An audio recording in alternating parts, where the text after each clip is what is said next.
est un site, on peut le dire, touristique. En première partie, on peut dire du tourisme dit classique, où il y a des visites du site en lui-même. Alors, qu'est-ce qu'il y a à visiter? Bien évidemment, le site en lui-même, parce qu'au niveau bâti, faune et flore, il est quand même exceptionnel. Découvrir du coup l'histoire du cheval breton, l'histoire aussi de ce lieu, et en profiter pour venir voir les démonstrations, les spectacles équestres, et faire un tour en calèche. Voilà, il y a plein d'activités, et pour tout âge, vraiment, et tout au long de l'année. On a de plus en plus de séminaires, de demandes pour de séminaires, et on voit que dans les années à venir, ça va être quelque chose qu'on va développer parce que les entreprises cherchent des lieux assez atypiques avec une animation spécifique, et nous on peut justement leur proposer un lieu vraiment atypique avec des conditions pour pouvoir travailler avec leurs équipes.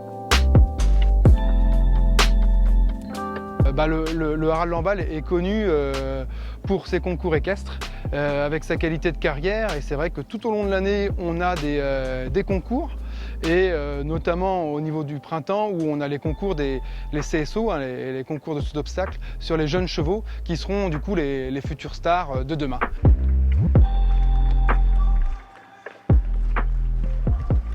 Alors on a sur 2025, on aura le bicentenaire du Haras national de Lamballe. Donc là, on essaiera de faire bien évidemment quelque chose de spécifique, spécial, hein, pour fêter ça.